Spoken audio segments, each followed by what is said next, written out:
उत्तर प्रदेश ने $1 ट्रिलियन की इकोनॉमी बनाने के लक्ष्य को रखा है और भारत 3 नहीं बल्कि $5 ट्रिलियन की इकोनॉमी बनने के दिशा में अग्रसर हुआ है।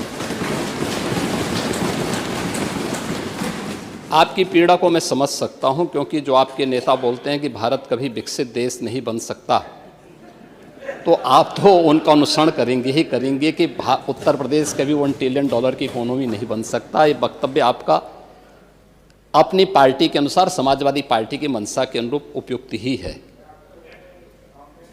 लेकिन भारत आज दुनिया की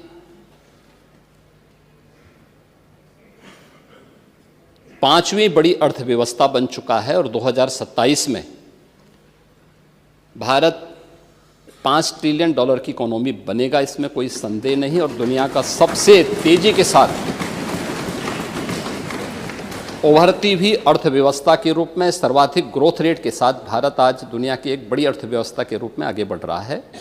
और मुझे लगता है कि 140 करोड़ भारतवासियों को इस पर गौरव की अनुभूति होनी चाहिए।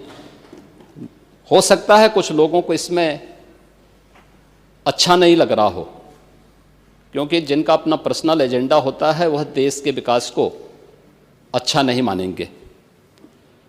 लेकिन आदरणीय प्रधानमंत्री जी की प्रेरणा से, उनके विजन के अनुरूप उत्तर प्रदेश ने भी $1 ट्रिलियन की इकोनॉमी बनने की दिशा में एक बड़े कार्यक्रम को आगे बढ़ाया है।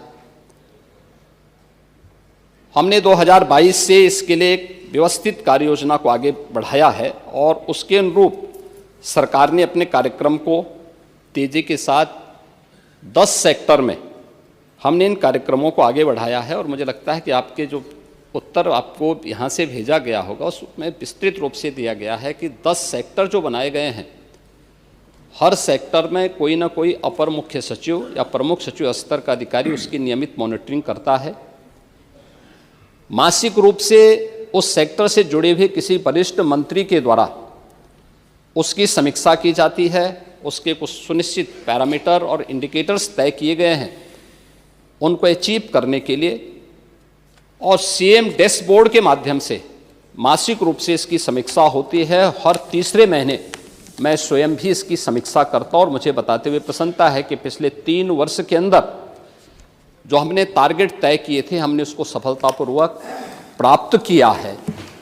इसी का परिणाम है कि जब हमारी सरकार आई थी, 12 लाख करोड़ की उत्तर प्रदेश की जो इकोनॉमी थी, इस वित्तीय वर्ष के अंत में वह 27.5